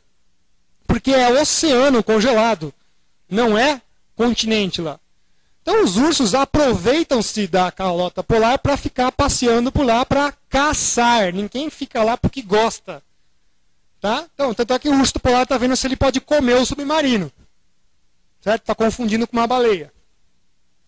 Então vamos colocar aqui, né, a WWF, que é a ONG preferida de Sua Majestade. Afinal de contas, os britânicos agora não precisam mais impor o seu imperialismo através de guerras, como foi o século XVIII e o século XIX. Agora eles se impõem através de ideologia. Né? Então a própria WWF, que é uma ONG extremamente aquecimentista, se contradiz. Quem mata urso polar é caçador, não é aquecimento global. E só para vocês saberem, o urso polar, na verdade, chama-se urso maritimus. Ou seja, ele vai para o mar, ele não está morrendo afogado quando ele está nadando lá. Ele está em cima de um growler de gelo, não é porque ele está perdido, não. Ele está esperando o primeiro bicho aparecer para ele comer. Esse bicho nada 100 km por dia. Quem nada 100 km aqui? Alguém anda 100 km num dia? O bicho nada 100 km num dia. E isso é tanto verdade que ele faz parte da cadeia trófica, ou seja, ele é comidinha, ursinho fofinho, bonitinho, é comidinha da baleia assassina. Se ele estiver lá nadando, o que a baleinha faz? Oba, ursinho fofinho, gordo, nhaque. Come ursinho. Vocês sabiam disso? Que o ursinho no espeto é gostoso? Quem mata é caçador e vem matando desde muito tempo. Pasmem, a economia do século XX foi construída não na base do petróleo, foi na morte destes animais. Aveia Quaker, né? Lembra da aveia Quaker? Aqueles Quakers, na verdade, eram os caras mais desgraçados que você pode imaginar. Eles financiavam todos os navios baleeiros. Então eles iam lá para a Antártida e matavam 100 mil bichos. Então, a economia do século XIX e do começo do século XX, toda é baseada na morte desses animais. E isso continua. Então, quem mata bichinho é o homem, não é o aquecimento global. E aí o desenvolvimento sustentável, né? É esse tipo de desenvolvimento que eles querem. Fazer um Brasil verdinho e manter esse cidadão nestas condições, né? O sonho verde do senhor Carlos Nobre. Né? Aí tem todas as instituições brasileiras envolvidas nessa trama. Né? O diretor do CEPAGRE afirma que com as mudanças climáticas, o Brasil só conseguirá plantar cana e soja. Muito conveniente, né? Então comida agora nós vamos ter que importar também. Porque nós vamos virar um grande canavial. E tem mais, né? Mudança climática ajuda álcool e prejudica alimento. Então já se sabe que se continuar nessa ideia de usar biocombustíveis na escala que eles querem usar, dobraremos o preço do alimento em menos de 50 anos, e nas melhores estimativas. Né? É outra coisa, né? Curioso, o Embrapa e o CEPAGRE, que atuam junto ao INPE, têm o mesmo discurso. Então, os dois órgãos do governo falam a mesma coisa. Por que será que eles falam isso? Porque vocês já ouviram dos nossos avós falar: o Brasil é o celeiro do mundo. Está aqui esse gráfico de anamorfose que está mostrando justamente a biocapacidade dos países em relação à sua área. Quem é o maior aqui? Então, eles comem o que vocês plantam. Ou seja, o que o Brasil produz é o que sustenta o mundo. O mundo que come, porque quem não come mesmo. E aí uma outra coisa interessante é que a gente tem que economizar muita água, né? E aí quando você vai ver aí os maiores recursos hidráulicos, hídricos de água fresca, aparece Brasil e os países andinos. É por isso que o aquecimento global, dependendo do país, muda de faceta. Pasmem, eles querem privatizar os Andes. Nós tivemos a aluna Mônica no nosso curso, que era colombiana. Ela falou: nosso discurso no nosso país e nos países vizinhos é privatizar os Andes, porque eles querem a nossa água. Aí eu pergunto, como será que nós podemos imaginar que o pessoal do exterior quer usar a nossa água? Não dá para você pôr toda a água em navio, porque aí você põe um navio com água dentro da água, afunda, né? Já fizeram isso, não dei risada, já fizeram isso e o navio afundou, né? Vamos exportar água. Então você pode mandar um monte de coisa, mas mandar água para o exterior não dá. Então tem que arrumar uma outra mutreta para usar a água que está aqui, porque levar água para lá sai muito caro. Então a gente faz aí o tal do desenvolvimento sustentável, né? Vamos plantar para produzir combustível enquanto todo mundo morre de fome. Então isso daqui justamente chama-se passivo ambiental. Então para onde vai o passivo ambiental? Olha, em vez de eu levar a água para lá, produz tudo aí mesmo, usa os recursos dos caras, não deixa eles beberem a água porque eu quero usar a água para plantar coisa que eu quero levar embora, que é muito mais barato. Certo? E aí, quem ficou com o passivo ambiental? Nós mesmos. Nós pagamos a conta, nós pagamos o pato.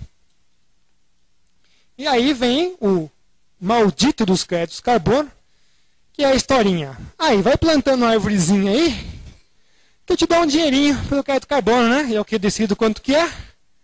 Só que lá no futuro, o que acontece? Você vai me devolver esse dinheiro para comprar o quê? Remédio, máquina, TV, tecnologia e muito, muito mais. Porque a mãe dos senhores vai adoecer, ela vai para o hospital. E aí vocês vão comprar remédio de quem? Tem algum nome de uma empresa brasileira que fabrica remédio? Tem alguma máquina no hospital que foi fabricada aqui no Brasil? Ressonância magnética? Etc, etc. Pensem nessas coisas. Aquisição de dados do IPCC, extremamente confiáveis, né? Então a estação da NOAA é em cima do prédio do lado do ar-condicionado. Então a saída do ar-condicionado, se é frio aqui, tem que ser quente em algum lugar, né? Então a saída do ar-condicionado é quente. O medidor está do lado. Vocês acharam isso aqui absurdo? Vejam os outros. Medidor do lado de uma chapa de amianto, mais uma grelha e tudo mais. Medidor oficial do IPCC. Esse aqui do lado da chaminé, concreto, né, seguindo rigorosamente os padrões da OMM. E esse aqui é o mais legal de todos, do lado de um incinerador de lixo. Né? Tipo, outro dia nós estávamos conversando que pegou uma curva de temperatura aqui no Brasil, chegava à noite, não estava sempre 2 graus mais quente, né? Os caras, mas que raio? O cara falou, o observador, é porque não tinha luz lá, eu ia com a vela lá. Aí a temperatura realmente fica mais alta, né? Então você imagina nessa situação corriqueira, como a temperatura do planeta realmente sobe, né? E aí a grande pergunta, para quase finalizar a palestra, já explodi meu tempo, está lá no espaço já, né? O IPO e o IPCC, será que são as grandes jogadas da ONU? A ONU foi feita para quê? Para regular interesses deles mesmos, não é para ajudar ninguém. Tá? Então, tanto é que tem ali a desigualdade sócio-humana de fracassos, nunca foi utilizado. E aqui que são elaborados os relatórios de diversos órgãos dentro da ONU. Afinal de contas, eu gostaria de saber se alguém encontrou armas de destruição no Iraque. Não, né? Mas encontraram o redator alemão morto. Por que será? Os gases da vida, então, são os criminosos e que destruirão a Terra? A pergunta que a gente faz. O homem tem o poder de produzir tanto assim que interfere na escala global? E a última pergunta, existe um clima global? Então, eles estão até dizendo agora que o CO2 virou um poluente, né? E isso é um absurdo. Como é que o gás que produz a própria vida vai ser considerado um poluente, né? Só que eles também não falam que, na verdade, quem está liberando esse CO2 na atmosfera são os oceanos, porque os oceanos é que absorvem ou emitem CO2 para a atmosfera. E eles quase não representam nada, né? 72% da superfície da Terra. Por quê? Porque se a água do mar esquenta, sai CO2. Se a água do mar esfria, ela absorve CO2. Não é à toa que a estação de medição de CO2 está no Havaí, porque o Pacífico é o principal oceano da Terra. E não tem nenhum parque industrial no Havaí, tem? Então, quais são os fatos, né? Quem está por trás disso e por quê? Nós temos aí a nossa onda ecológica, a moda. Então, as leis vêm para ajudar a impor a ecologia em cima disso. Você começa a ver aí produtos bancários, né? Fundos real, ético, ação verdes, né? Produtos industriais com a nova tecnologia de baixíssima emissão de CO2, motores de automóveis ecológicos. Quer dizer, eles querem impor essa tecnologia que está lá engavetada e para isso tem que criar um problema. Tem um exemplo, vocês podem ir no YouTube ver o Honda Diesel, esse motor. É uma lavagem cerebral total. A propaganda inteira fica falando odeio os motores, depois vem um motor ecológico que sai cartada da manga, né? O comercial foi premiado internacionalmente. Então as leis vão acompanhando esse cenário inteiro, vão colocando aí, você tem que descartar a tecnologia de baixo ROAD para implementar uma de maior. Então o fator emissão de CO2 é outro engodo científico, assim como foi o ozônio. Por quê? Porque eles querem criar leis que imponham tecnologias caras, querem cercear os direitos civis que vocês têm perante a Constituição, cada vez mais por causa da causa cimentista, a causa ambiental, eles estão tirando direitos da gente. É a criação de mais impostos e imposição de um ecoimperialismo. E eu fui pesquisar, e isso não está acontecendo só nos países subdesenvolvidos ou em via de desenvolvimento. Está acontecendo também nos países ricos. Então mostra mais uma vez que a relação intergovernamental é uma sacanagem planetária mesmo. Na Alemanha, 1/5 do valor das contas de luz vai para um negócio chamado taxa do clima. Tá? Aqui no Brasil, município de São Paulo, inspeção veicular. Vocês podem depois ler no nosso site o artigo que a gente escreveu. Eles vão faturar com essa historinha 250 milhões a R$500 bilhão por ano. Mas nem fundo de banco tem isso, gente. Um fundo da Petrobras num banco real, por exemplo, tem 400 milhões de reais. Os caras vão conseguir faturar isso num ano. Uma coisa que não existe. Que mais? Vocês já sabiam que vocês pagam a taxa da água? Desde 2007, o governo brasileiro resolveu taxar a conta da gente em 4%. Taxa da água. Desde quando você vai pagar por água? E tem mais. Na Austrália, proteção do clima. Então o que os fazendeiros fizeram com o imposto que inventaram lá? Foram lá e mataram 128 mil árvores num dia. Então, ao contrário do que se está imaginando, em vez de você conseguir aliados, você está conseguindo inimigos. E vem mais por aí, né? Tem esse site que é muito interessante, o Ultimate Global Warming Challenge. Ele fala, olha, é isso aí, estamos em promoção. Em vez de 150 mil, pague 500 mil. É o contrário, você paga tudo mais. Porque está agregando agora um valor de uma coisa que não existe. Antes era você comprar um airbag, antes era você comprar um freio ABS. Agora você vai comprar um carro que polui menos por causa do efeito de aquecimento global. Mas esse negócio não é um produto. E aí o nosso querido presidente Obama, né, um presidente legal, né? Um presidente legal, porque ele está lá por outros propósitos. Não pensa que ele está lá bonitinho, agora é um presidente camarada. Desde quando um presidente americano chegou para um presidente brasileiro e falou, você é o cara?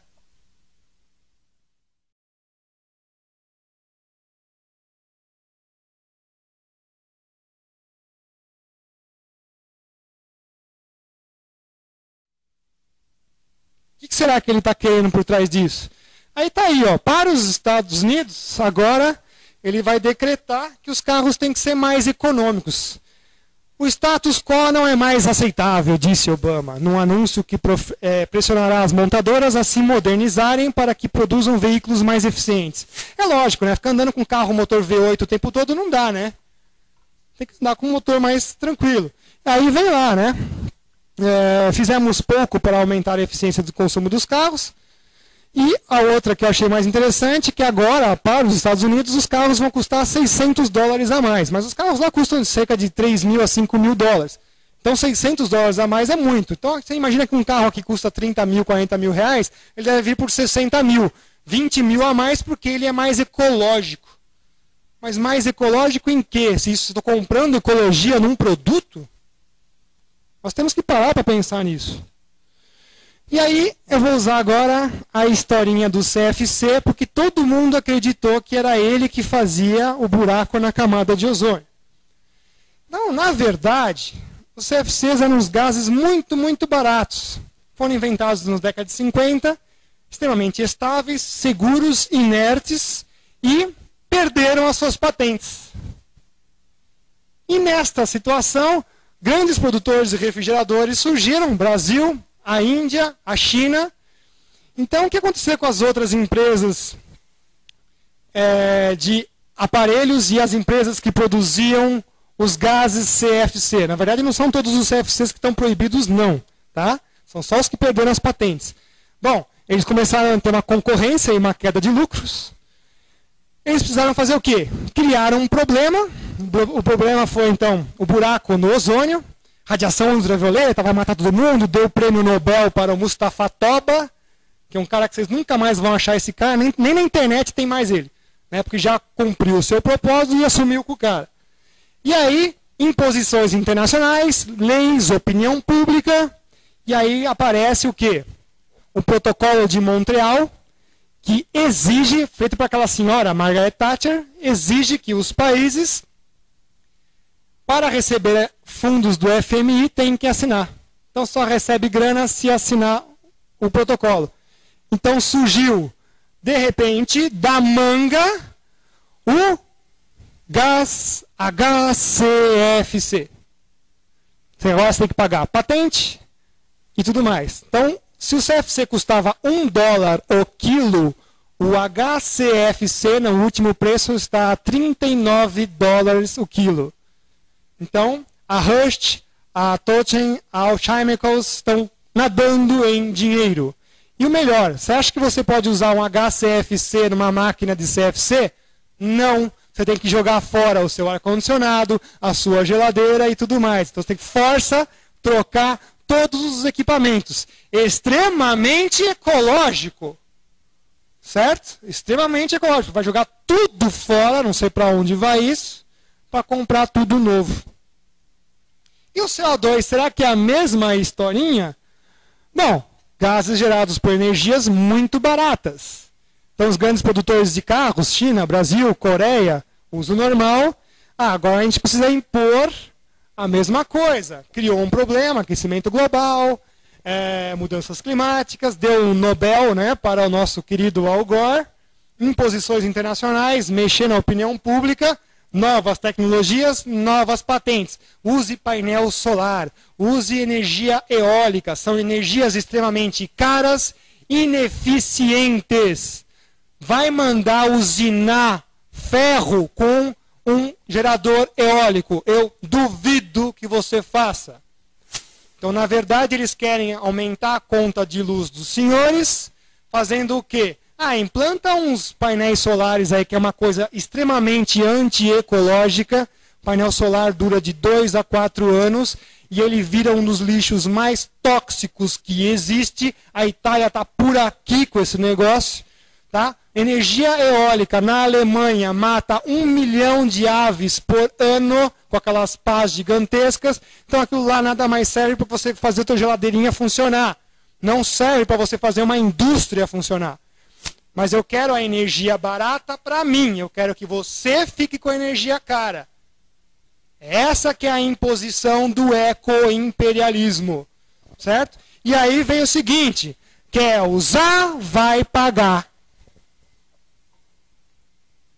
É isso que está em jogo. Então, vemos aí o nosso querido Al Gore ganhando o prêmio Oscar do filme Uma Verdade Inconveniente, né? Um filme de ficção científica, ganhou o Oscar de ficção científica. E como ele é um esbanjador. Então, ele ganhou esse Oscar. Na verdade, ele é dono de diversas indústrias verdes nos Estados Unidos. Né? Por isso que ele é o representante número 1, garoto propaganda do IPCC. Então vem a frase interessante do Miller, que é: desconfio sempre de todo idealista que lucra com o seu ideal. Considerações finais. Ufa, está acabando, né? Então, em um mundo onde as sociedades estão cada vez mais alienadas, aquela conversa que a gente teve lá, relações homem-homem, sociedade-natureza, homem-meio, sociedade-natureza, as pessoas não sabem mais de onde vêm as coisas, como elas são produzidas, quais são as relações, quanto essas coisas custam, fica muito difícil de você abordar conceitos de mudanças climáticas e principalmente coisas ambientais. Então, no caso do clima, uma ciência que está engajada aí com política, ajuda a alienar cada vez mais, porque você tem um grupo que é o cientista e o outro lado que é a população que é extremamente leiga. Então é leiga em tudo. Qualquer coisa que você fala, eles engolem. Né? Então tem um exemplo interessante aqui, com um aluno nosso, o Pradella, mandou para a gente, olha lá. Devido ao aquecimento global, as sacolinhas descartáveis serão utilizadas corretamente. O uso abusivo será cobrado por 5 centavos de sacolinha. Tem a ver o aquecimento global com a sacolinha plástica. E tem mais, né? Agora no metrô, em São Paulo, tem uns painéis desses assim de LCD para ficar fazendo lavagem cerebral nas pessoas. A pessoa está meio dormindo, já vê aquele negócio, vai entrando no cérebro, né? Vai se encaixando, né? Olha só, vamos lá. Pérolas dos painéis do metrô. Cientistas da NASA garantem que a Ártico desaparecerá em 60 dias devido ao aquecimento global. Eu fiquei contando os dias quando vi essa notícia. Aí quando deu 60 dias eu falei, nossa, tá lá ainda, né? O que mais? Essa aqui também é muito boa. Ó. Cientistas comprovam que os ursos polares deixam de ser canhotos e passam a ser destros devido ao aquecimento global. Eu imagino assim, ó, o ursinho senta aqui, ó. Pega a caneta, na hora que você fala, pega a caneta, ele já engoliu a sua cabeça, né? Né? Como é que ele fala? Dá tchau, tchau, né? Mas tem mais, calma! Olha lá, aquecimento global será responsável pela diminuição da rotação da Terra, garante cientistas. Eu fico imaginando como que a atmosfera da Terra vai parar, assim, ó, aquece um pouco, aí para o planeta, né? E teve outras, né? A corrente do Golfo vai girar ao contrário devido ao aquecimento global. A corrente do Golfo só vai girar ao contrário quando o planeta Terra girar ao contrário, tá? É impossível ela fazer ao contrário. Então, se mais da metade da população do mundo vive nas cidades, como a gente deu o exemplo aqui do Brasil, a pergunta é, aonde estão os problemas ambientais? Então, tudo indica que o trabalho que vocês vão fazer no futuro, na sua profissão, está dentro da sua escala. Então, as contramedidas ambientais adotadas só atuam na mesma escala em que vivemos. Ah, vou ficar plantando uma árvore na Amazônia. Não adianta nada você plantar árvore na Amazônia, você tem que cuidar das coisas aqui. É aqui que nós moramos, é aqui que a gente vive, e é aqui que estão os problemas ambientais. Então tem que saber fazer as coisas na nossa presença, não é lá no meio do nada. O que adianta? Não adianta nada. Né? Então, tanto no plano da consciência dos indivíduos, que são extremamente leigos, né, como para toda a coletividade da nossa sociedade. Tem umas brincadeiras que eu adoro fazer, né? Minha formação é de meteorologista, matemática pesada, eu gosto de fazer brincadeiras. Né? Então, na geografia, eu adoro fazer brincadeiras. Qual que é a área do Brasil? 8.500.000 quilômetros quadrados. Tá? 8 milhões seria mais ou menos igual a um quadradão cujo lado é quase 3.000 quilômetros. Né? 2.918 quilômetros. Então eu fiquei pensando assim, bom, vamos jogar fora 90% do Brasil. Tá? Deixa 90% do Brasil sem mexer, intocável, pega só 10%. Dá 851.000 quilômetros quadrados. Tudo bem? Estão acompanhando aí? Que seria igual a um quadradão cujo lado é de 922 quilômetros. Pergunto, quantos habitantes nós temos na Terra atualmente? 6 bilhões e 400 milhões de pessoas. Tá? 6 bilhões e 400 milhões de pessoas significa que nesse quadrado aqui cabe 133 vezes a população da Terra se cada um usar 1 metro quadrado. Então põe um cara aqui, põe outro cara ali, falta, né? Precisa mais 133 planetas Terra para você enfiar dentro desse quadrado. Tudo bem, né? Não dá para viver com 1 metro quadrado. Então a gente pode ser mais generoso e pode dar 133 metros quadrados para cada habitante. Só desse quadradinho aqui, hein? Você esquece o resto do planeta inteiro. 133 metros quadrados é um confortável apartamento, né? Mas eu estou falando de área. Se você ainda empilhar as pessoas, vai sobrar mais espaço ainda. Certo? Vai sobrar muito espaço. Na verdade, você faz prédios, então, nossa. O que acontece com esse planeta? Se fosse só para os brazucas, daria aí 4.481 metros quadrados. Ou seja, cada um de vocês teria direito desse quadrado amarelo, não estou falando do Brasil inteiro, a um terreno de 67 metros por 67 metros. Ou seja, para você ver a sua mãe, seu pai e seu irmão ia ser meio difícil já, né? Porque um ia ficar lá a 67 metros, a sua mãe lá a 130 e poucos metros, ia ficar difícil. Então sobra espaço para burro. Tanto é que tem uma frase célebre do professor Conte que é: Terra, o planeta deserto. O planeta é completamente desabitado. Vocês não tinham noção disso, né? A população toda do planeta cabe num quadrado de 80 por 80 quilômetros. Nem é Sorocaba, São Paulo, é menos que isso. Puxa vida, a gente tem uma influência terrível sobre tudo, né? Você pode colocar os 80 por 80, jogar uma bomba nuclear, pronto, sumiu assim. Então, o que eu quero deixar aqui para vocês? Tentar observar o panorama geral em que se encaixam as coisas. Há mais em jogo que simplesmente o que está óbvio. Há planos políticos intencionais por trás desses para não permitir levantar as hipóteses e as contra-respostas às questões relevantes.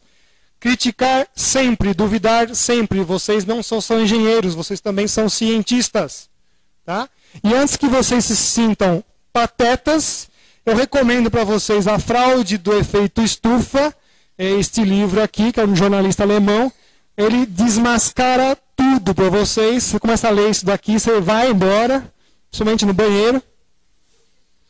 E para quem não gosta de ler, não tem problema. Então, a grande farsa do aquecimento global, The Great Global Warming Swindle, é um vídeo que está na internet, é um documentário, certo? Que está lá, ó, feito inclusive por caras do IPCC, por caras de ONGs, do Greenpeace, etc. e tal, que já deram debandada, falaram: isso daí eu não entro.